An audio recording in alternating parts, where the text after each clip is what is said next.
If you look closely at the flags of African nations, you'll notice that many share a distinctive color combination. Red, yellow, green, sometimes with a touch of black. Why do so many African countries wave essentially the same colors? Flags, after all, are supposed to be national signatures, unique, tied to centuries of culture. Why do these feel so coordinated? This isn't about design trends or chance. It's about one historic moment that sparked a movement.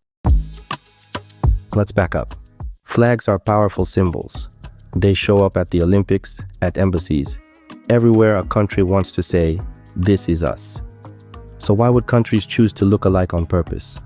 In Africa, these colors aren't just a coincidence. They're known as the Pan-African colors, and their story begins in Ethiopia. Ethiopia was one of only a few African countries never formally colonized by Europe, apart from a brief Italian occupation. After Ethiopia defeated Italy at the Battle of Adwa in 1896, its resilience became a symbol across a continent still under colonial rule.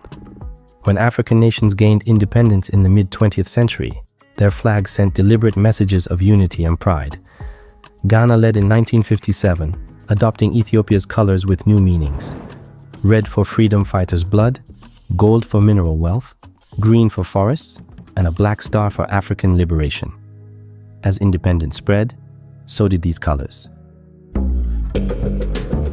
Beyond symbolic meaning, flag design involves practical considerations. Picture the Paris 2024 Olympic opening. Boats glide down the Seine, displaying the flags of each nation. With country names barely visible, flags become the clearest signal of national identity. Even from afar, Burkina Faso's vivid red, green, and yellow instantly catch the eye. In contrast, Burundi's flag, with 3 small stars, just blurs at a distance. Cabo Verde's tiny stars disappear entirely. Busy details fade, simple flags stand out. This was no coincidence. As newly independent African nations began crafting their flags, they confronted a clear challenge. National banners had to stand out at a glance and be economical to manufacture. The North American Vexillological Association, which studies flag design principles, emphasizes fundamental guidelines. Keep it simple. Use 2 or 3 basic colors. This recommendation serves both aesthetic and practical purposes, as flags with basic shapes and primary colors prove significantly more cost-effective to reproduce and easier to recognize at distance. In recent years, the Pan-African colors have had a resurgence.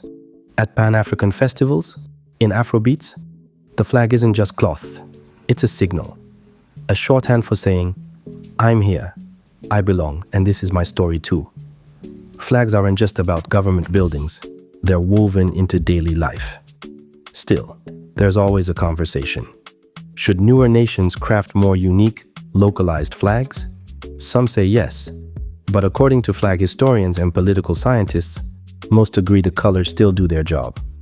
They remind both citizens and the world of a pivotal moment in African history.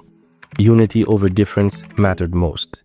When red, yellow, and green flags appear at international events, they answer why so many African nations share these colors, not through coincidence, but as lasting reminders of a continent's collective fight for freedom and solidarity.